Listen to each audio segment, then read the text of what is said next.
भागवत हुन लागेको सुने पछाडि थाहा पाए पछाडि देवता गन्धर्व ऋषि वैष्णव विरक्त सन्यासी ब्रह्मचारी आदि भक्तहरू जम्मा हुन लागे। ठाउँ ठाउँबाट भक्तहरूको देवताहरूको ऋषिहरूको जमघट हुन लाग्यो। वेद वेदान्त मन्त्र तन्त्र गङ्गा आदि नदीहरू तथा पुष्कर आदि सरोवरहरू पनि मनुष्यको स्वरूप धारण गरेर कथा सुन्न कथाको श्रवण गर्न भनेर आए। र कथा सुनाउन नारदले प्रदान गर्नुभएको श्रेष्ठ व्यास गद्दीमा आसीन भएर कुमारहरू भन्नुहुन्छ, हे नारद, जसको हृदयमा जो श्रवण गर्ने व्यक्तिको हृदयमा स्वयं भगवान आएर विराजमान हुनुहुन्छ त्यस्ता भागवतको महिमा गाएर सकिँदैन, सुनाएर सकिँदैन। 18,000 श्लोक 335 अध्याय तथा 12 स्कन्द भएको भागवतमा विशेष गरेर सुखदेव र राजा परीक्षितको संवादले परिपूर्ण छ, भरिपूर्ण छ। अनि भागवत सुन्नेले पुनः पुनः यो संसारमा आउनु पर्दैन, जन्म मृत्युको चक्रमा पर्नु पर्दैन। पुनः पुनः फेरि जन्म मृत्यु जरा व्याधि दुःख आदि अनेक दोषले भरिएको यो भवाग्निमा जल्नु पर्दैन, भवसागरमा डुब्नु पर्दैन। र ठुला ठुला यज्ञ गर्नु गराउनु अथवा गङ्गा पुष्कर आदि तीर्थ जानुभन्दा पनि भागवत गराउनु ठुलो हो।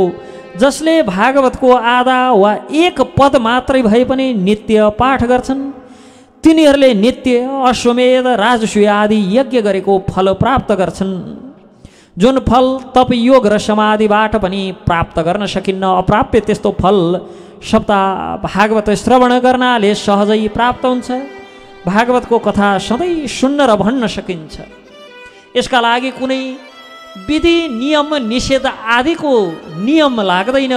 नित्यम भागवतस्य भयो, भागवत उत्तम श्लोकी, यो जो भागवत रूपी उत्तम श्लोक छ यसका लागि नित्यम यो नित्य श्रवण गर्न सकिन्छ। कुनै प्रकारको विधि निषेध आदिको नियम लाग्दैन यसलाई। तर कलियुगका मनुष्यले लामो समयसम्म नियम धारण गरेर चित्त बसमा गराउन नसक्ने भएका कारण कथा यो सप्ताह श्रवणको नियम बनाइएको छ। तर एकपटक सप्ताह सुन्नु अनि जीवनभरि कथा नसुन्नु भनेको होइन। कथा जीवनभर सुन्ने हो, तर सम्पूर्ण कथा एकैपटक सुन्न इच्छा हुनेलाई सप्ताह सप्ताह श्रवणको विधि बताइएको हो। अब विचार सुखदेवजीका जो श्रोता हुनुहुन्थ्यो परीक्षितको जम्मा आयु नै अब बाँकी थिएन, 7 दिनमा सुनाउनु परेन। हाम्रो जस्तो भाग्य कहाँ थियो 5 महिना सुन्नलाई विचार। त्यसकारण उहाँलाई हप्ताभरिमा सुनाएको हो। यसको अर्थ हामीले पनि टक्क 1 हप्ता सुन्ने, त्यहाँबाट थन्क्याएर राख्ने, किताब धमिराले खाइसक्यो, सुनेको कुरा दिमागबाट कहाँ गइसक्यो, त्यो त 7 दिनको 7 दिनमा हामीले छोडिदिइहाल्यौँ। पण्डितजीलाई नै दान दिएर पठाइदिइहाल्छौँ त्यो कथा। त हामीले पण्डितजीलाई अन्तिममा कथा सुनाएपछि व्यासलाई के दान दिने भने अहिलेसम्म सुनाएको कथै दान दिएर पठाइदिन्छौँ। कहाँ लाने हो त्यसलाई घर आयो। यो टिभी भएर सजिलो भएको छ, घर घरमा आइपुग्छ आफै जबरजस्ती, घरमै बसेर सुन्नु पर्यो नि त। मठ मन्दिरमा गएर त हामीले ल्याउँदैनौँ यो कथालाई घरसम्म। र कथा शौनकजी सोध्नुहुन्छ सुतजीलाई कि कलियुगमा मोक्ष प्राप्तिका लागि अनि सबै साधनलाई छाडेर श्रीमद् भागवतलाई नै उत्तम मान्नुको केही कारण होला नि विशेष।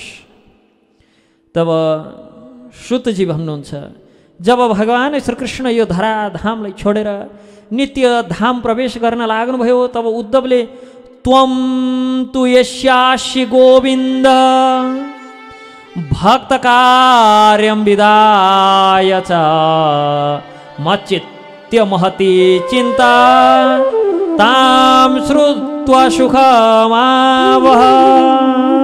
हे प्रभु त्वं तु यस्यासि गोविन्द, हे प्रभु हजुर वैकुण्ठ गए पछाडि, हजुर सोधाम गए पछाडि, हजुर गोलक गए पछाडि भक्तले पृथ्वीमा कसको शरणमा बस्नु यस कुराले मेरो मनमा ज्यादै चिन्ता भइरहेको छ भनेर जब उद्धवले प्रार्थना गर्नुहुन्छ श्री भगवान उद्धवको कुरा सुनेर भक्त हितका लागि सम्पूर्ण तेज श्रीमद् भागवतमा प्रवेश गराउँदै स्वयं भगवान नै भागवत ग्रन्थका रूपमा प्रकट हुनुभयो। वाङ्मय प्रतिमूर्ति श्रीकृष्णचन्द्रका वाङ्मय प्रतिमूर्ति भागवत महापुराण हो। त्यसैले श्रीमद् भागवतलाई सर्वोपरि ग्रन्थ भनिन्छ। भागवत साक्षात् भगवानको शब्दमय मूर्ति हो। भागवत श्रवण गर्नाले आध्यात्मिक दुःख दरिद्रता हट्दछ, पाप पखालिन्छ, काम क्रोध आदि मनका विकारहरू नासिन्छन्। भगवत भक्ति प्राप्त हुन्छ, जसका प्रभावले श्रीकृष्णचन्द्रका श्री युगल चरणप्रति अहैतुकी अप्रतिहता कृष्ण प्रेमको प्राप्ति हुन्छ। यसरी सनकादिले भागवत आदिको महिमा गान गर्दै गर्दा त्यहाँ बडो आश्चर्य भयो। भक्ति सुतौ तौ तरुणौ गृहीत्वा प्रेमकै रूपा सहसा विराशित श्रीकृष्ण गोविन्द हरे मुरारे नाथेति नामानि मुहुर्वदन्ति। भक्ति सुतौ तौ तरुणौ गृहीत्वा प्रेमैकरूपा सहसा विराशित श्रीकृष्ण गोविन्द हरे मुरारे नाथेति नामानि मुहुर्वदन्ति। आफ्नो कष्ट निवृत्तिको सङ्कल्प गरेर लगाइएको भागवतको पुण्यफल प्राप्त गरेर पुण्यफल पाएर वृन्दावनमा वास बसेका ज्ञान वैराग्य र भक्ति तरुण बनेर श्रीकृष्ण गोविन्द हरे मुरारे हे नाथ नारायण वासुदेव आदि भन्दै कथाको माझमा प्रकट भए। सबैको तरुण अवस्था प्राप्त भयो। तिनीहरूलाई देखेर कथास्थलमा बसेका सबै भक्तहरू पनि कीर्तन आदिमा लागे। कीर्तनकै माझमा सबैले सुन्ने गरी भक्तिले, हे ऋषिगण, हामी कलिको प्रभावले नष्ट हुन लागेका, तर भागवतले हाम्रो कष्ट हरण गर्यो, कष्ट हटायो। भागवतका प्रभावले हामीमा अब कुनै प्रकारको कष्ट छैन। भागवत धन्य धन्य रहेछ। अब हामी कहाँ बस्ने, हामीलाई ठाउँ प्रदान गर्नुहोस् भन्दा कुमार आदि ऋषि, ती 4 कुमारले सनक आदि ऋषि कुमारहरू भन्नुहुन्छ, तिमी आफै आफ्ना दुवै पत्रलाई सँगै लिएर धैर्यतापूर्वक श्री वैष्णवहरूको विष्णु भक्तहरूको चित्तमा गएर बस। भक्तिले ज्ञान र वैराग्यलाई सँगै लिएर भक्तको हृदयमा गएर बसिन्। सकल भुवन मध्य निर्धनास्तेऽपि धन्या निवसति हृदयेषां श्री हरेर भक्तिरेका। हरिरपि निजलोकं सर्वथा तो विहाय प्रविशति हृदि तेषां भक्ति सूत्रोपनद्ध। जसका हृदयमा भक्ति बस्दछिन् ती मनुष्यहरू सकल भुवन मध्ये, सकल भुवन भित्रमा, यो भुवनमा निर्धनास्तेऽपि धन्या। निर्धन भए पनि त्यस्ता व्यक्ति धन्य छन्।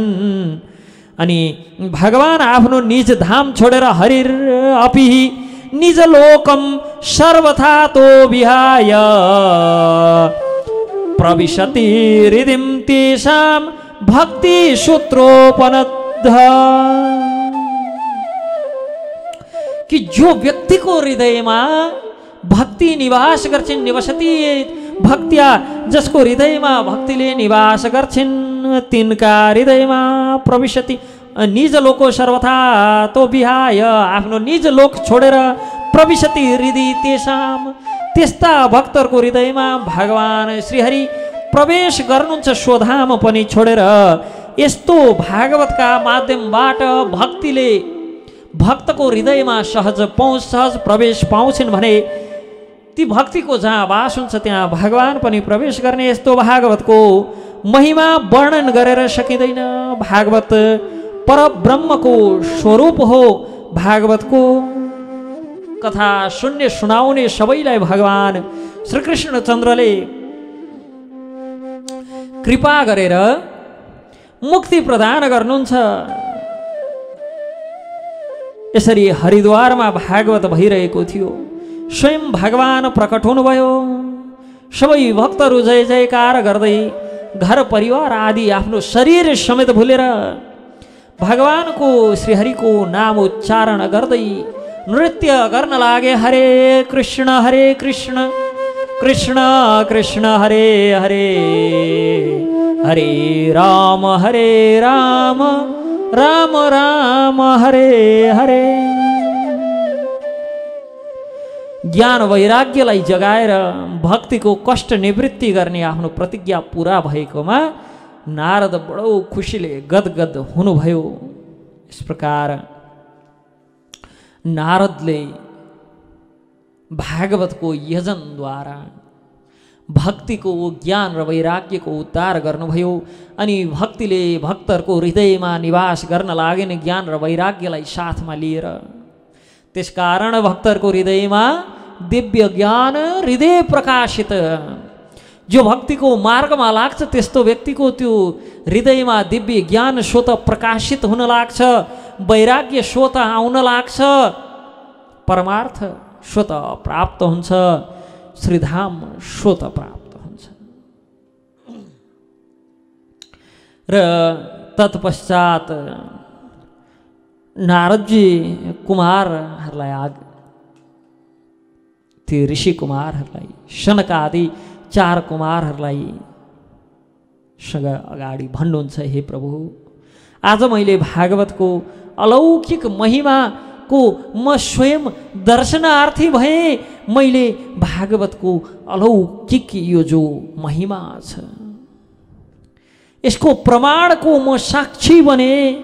सप्ताह श्रवणले पापी एवं मूर्खहरू मात्रै नभएर पशु पंक्षी समेत पाप रहित भएर भागवत प्राप्ति गरेको यो मैले साक्षात् मेरै नै आँखाद्वारा दर्शन गरेँ।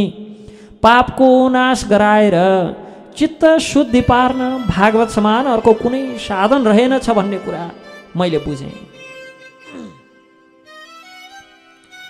र अब यो मलाई एउटा कुरा बताउनुहोस् कि भागवत श्रवणले कस्ता कस्ता पापीहरू पवित्र हुन्छन्, कस्ता कस्ता पापीहरूले पनि पवित्रता प्राप्त गर्छन् र भागवत प्राप्ति गर्छन् भन्दा शनक आदि कुमारहरू आज्ञा गर्नुहुन्छ अगाडि, हे नारद, थरी थरीका पाप गरेका, अनेक प्रकारले नरक आदिमा परेका, महानरकमा जान लागेका अथवा मनुष्य शरीर पाएर पनि कुकर्म मात्रै गरेका, मृत्यु पश्चात भूत प्रेत बनेका समेत भागवत श्रवण आदिले भागवत प्राप्ति गर्न सक्छन् भने मनुष्यको त के कुरा गर्ने।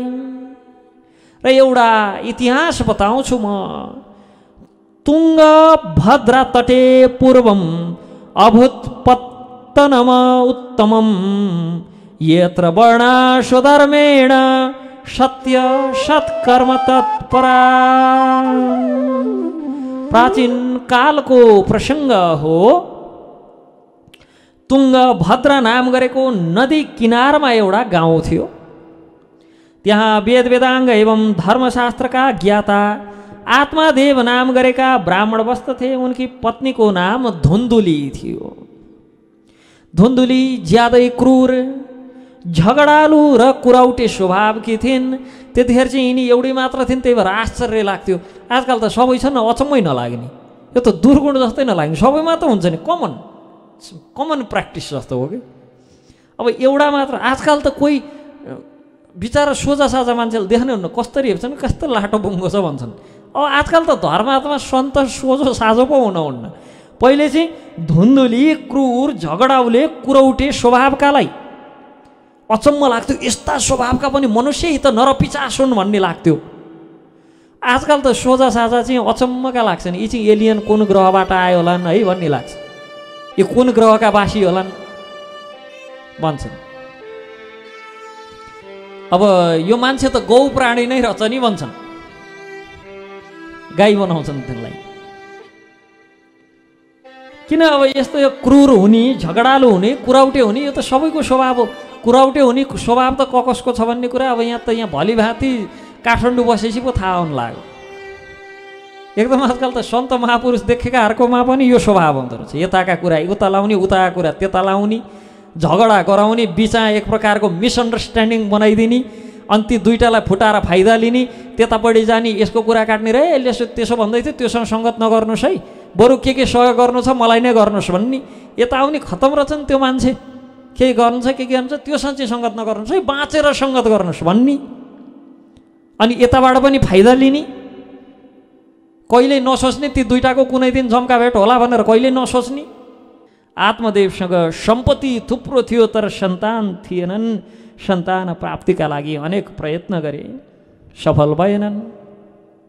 सन्तान नभए पछाडि सन्तान नभएकोमा सन्तान जन्माउनका लागि भनेर यति प्रयास गरे, यति उपाय लगाए, अनेक उपाय गरे, केही गर्दा पनि भएन। सन्तान नभए पछाडि त्यो सन्तानविहीन घर गृहस्थीलाई धिक्कार्दै आत्मदेव वनतिर लागे।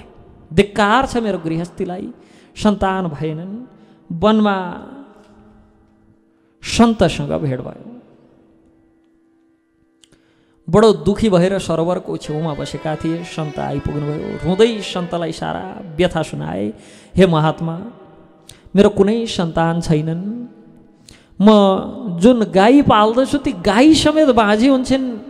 मेरा सन्तानको त के कुरा गर्ने, कस्तो कुकर्म गरेको थिएँ कि घरमा आफ्ना सन्तान त कहाँ कहाँ गाईले पनि सन्तान जन्माउनन्। मेरा घरमा वृक्ष लगाएँ भने वृक्षले पनि फल दिँदैनन्।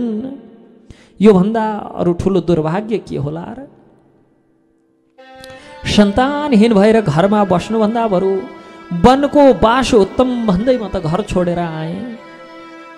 साधु विद्वान आत्मादेवको निधारमा कोरिएको भाग्यको रेखा हेर्दै भन्नुहुन्छ, हे ब्राह्मण देवता, दैवको गति बडो प्रबल छ। यसलाई कर्मले मेटाउन गाह्रो हुन्छ।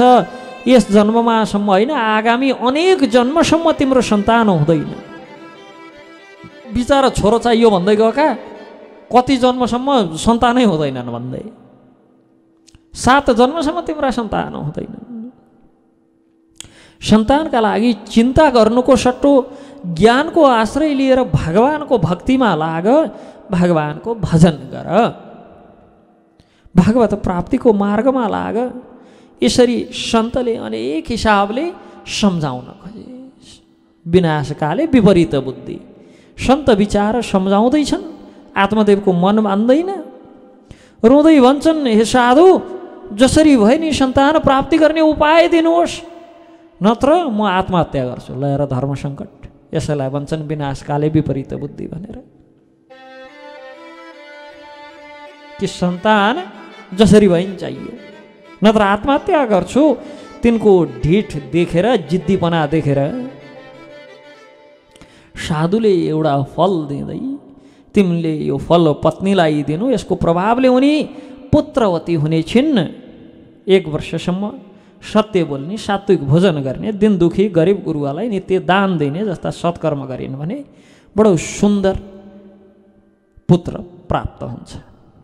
आत्मदेव खुसी भएर हवस् भन्दै फल लिएर घर गए। सबै यथार्थ बताउँदै पत्नीको हातमा फल राखिदिए, पत्नीलाई फल दिए। ल यसरी फल प्राप्त भयो सन्तका कृपाले, अब हाम्रा पनि सन्तान हुन्छन् भनेर बिचारा सन्तान प्राप्तिका लागि भनेर दान आदि दिँदा दिँदा आदि सम्पत्ति सकाइसकेका थिए। अनि आफू छिमेकतिर लागे। अब यता धुन्दुली, अब स्वभाव त हामीले पहिल्यै सुन्यौँ, कति राम्री आचरण र राम्रो स्वभाव भनेर। क्रूर, झगडालु, कुरौटे, जिद्दी, पतिले दिएको फल हातमा राखी विचार गरे, ओहो म माथि कत्रो विपद आइलाग्न लाग्यो, आपत त ठुलै विपद आइलाग्यो म माथि। विचार फल खाए पछाडि गर्व रहला, गर्वका कारण पेट घट्न लाग्ला। पेट बढे पछाडि अब आहार चाहिँ कम हुन लाग्ला। कि अब भित्र त पेट बढ्नु भनेको खानेकुरा खाएर बढे त होइन, भित्र बच्चा हुर्काउँदै जाँदा मेरो खाने ठाउँ घट्दै जाला, अटाउने ठाउँ घट्दै जाला। अनि आहार घट्दै गए पछाडि खान मन नलाग्ला, वाकवाकी लाग्ला, अनि शरीरमा शक्ति कम हुन्छ। त्यस पछाडि घरको काम कसले गर्ला? यो फल खानुभन्दा बाँचिरहनु, विधुवा हुनु ठिक छ। ल हेर, अब लोग्नेलाई मार्न भइसक्यो, अब विधुवा हुँदा ठिक हुन्थ्यो भने त लोग्ने आजै मरे हुन्थ्यो भने त हो। यस्तो विचार गरेर फल खाइन, लुकाएर राखी। पतिले खायौ भनेर सोधेपछि खाएँ भनेर ढाँट दिए। अब यो व्यक्तिहरू बडो गजबका हुन्छन्। संसार अजब गजबको छ। अब सात्विकले जो सत्वगुणी व्यक्ति छ त्यसले पहिला धर्म अनि धर्मबाट केही शेष रहेदेखि त्यसद्वारा जीविका निर्वाह भनेर सोध्छ। जस्तो भगवानको भक्तले के का लागि पकाउँछ? भगवानलाई भोग लगाउनका लागि पकाउँछ। भगवानलाई भोग निवेदन गरे पछाडि समस्त भक्तहरूलाई भोजन गराउँछ अनि समस्त भक्तहरूलाई भोजन गराइसके पछाडि शेष बाँचेको अन्न प्रसादका रूपमा आफूले ग्रहण गर्छ। अब राजस व्यक्ति जो रजोगुणी व्यक्ति हुन्छ उसले भोग धर्म दुइटैलाई सँगसँगै लानुपर्छ भन्छ। मिठो मिठो आफूले पकाएर खानुपर्छ। अलिअलि यसो हप्तामा एक दिन सोमबारका दिन व्रत नि बस्नुपर्छ। साउन महिनाभरि माछा मासु खानुहुन्न, अरू दिन जे खाए नि हुन्छ। भेटे जति जे असुरे नि हुन्छ असुर जसरी। साउनका सोमबार चाहिँ व्रत नि बस्नुपर्छ, साउनभरि खाँदा नि खानुहुन्न मासु। यो चाहिँ राजसिक प्रवृत्ति के। भोग पनि गर्ने अनि यसो धर्म पनि गरिहाल्ने, यो राजसिक प्रवृत्ति हो। पहिला भोग अनि धर्म के। अनि यो तामसिक प्रवृत्ति हुन्छ, जीवन त भोग नै मात्र हो, त्यसलाई धर्मसँग के मतलबै छैन, धर्मकर्म मतलबै छैन, भोगै मात्र छ। अब यिनै गुणका कारण कोही प्रशंसनीय भन्छन्, कोही निन्दनीय भन्छन्। अब व्यक्तिहरूले सबै त्यो धुन्दुलीका नाम लिएर सबै स्त्रीहरूलाई गाली गरे भन्छन् कहिलेकाहीँ। कहाँ गरेछ? हामी त भगवान कृष्णले पनि जसको आराधना गर्नुहुन्छ ती चाहिँ राधिका हुन् भन्छौँ। वास्तवमा हामीले भगवान श्रीकृष्णलाई भन्दा पनि अग्र पूजा श्रीमती राधिका रानीसँग गर्छौँ र कृपा हेतु प्रार्थना पनि उहाँसँग गर्छौँ। लक्ष्मीका त पछि सारा जगतै दौडेका छन्, लक्ष्मी र सरस्वतीका पछि त। कोही सरस्वतीका पछि दौडेका छन्, कोही लक्ष्मीका पछि दौडेका छन्। तर अब खराब आचरण भएकालाई त खराब भन्नु पर्यो। धुन्दुलीलाई कहाँ कसरी कुन अर्थले चाहिँ गतिलो भन्ने, जसले बरु म बाँझी भएको भए हुन्थ्यो, बरु म विधवा भएको भए हुन्थ्यो, बिचरा भर्खर पतिले कहाँबाट फल ल्याएर हातमा थमाइदिए खान्न भने हुन्थ्यो नि त। उसो भए त्यहाँ बसेर बरु विधवा भए हुन्थ्यो। पति फर्केर आएपछि मैले त खाइनँ, मेरो शरीर घट्छ, खान सक्दिनँ, घरको काम गर्न सक्दिनँ, यहाँ घरको म चाहिँ पेट ठुलो भए बेला मेरा नन्दहरू आउलान्, मेरो सम्पत्तिमाथि हकदाबी गर्लान्, सम्पत्ति खाइदेलान्, त्यही भएर म खान्न, तिमीलाई सन्तान चाहियो अर्की स्वाइन ल्याऊ भन्ने नि हुन्थ्यो नि त। त्यो पनि होइन, फेरि मैले खाएँ भनेर लगाइदिएँ। र धुन्दुलीले एक दिनको कुरा हो, धुन्दुली कि बहिनी आइपुगी। अब दिदी बहिनी नै करिब स्वभाव चाहिँ उस्तै। सारा बेली विस्तार सुनाई र के भन्छ त भन्दाखेरि बहिनीलाई सारा बेली विस्तार सुनाउँदै गर्भवती भएको बेला गाउँमा आगो लाग्ला अनि म भाग्न नसकुँला, म त डढेर मरिहाल्छु, चोर डाका पस्लान्, म भाग्न नसकुँला, मलाई छुरा रोपेर मार्लान्। त्यो भनेको चाहिँ कस्तो कुरो हो? संसारका सबै घर एउटै बन्लान्, कत्रा ठुला घर बन्लान्, संसारका सबै रुख एउटै होलान्, कत्रा ठुला रुख होलान् भने जस्तै बाहना बनाएर किन त्यो फल नखाने, किन सन्तान नजन्माउने भन्दाखेरि गाउँमा डाका लाग्ला, त्यतिखेर सबै भाग्लान्, म भाग्न नसकौँला पेट ठुलो भएर भनेर नखाने। गाउँघरमा आगो लाग्ला अनि आगो लागेपछि सबै भाग्लान्, म चाहिँ भाग्न नसकौँला भनेर फल नखाने रे, गर्मेनै नहुने।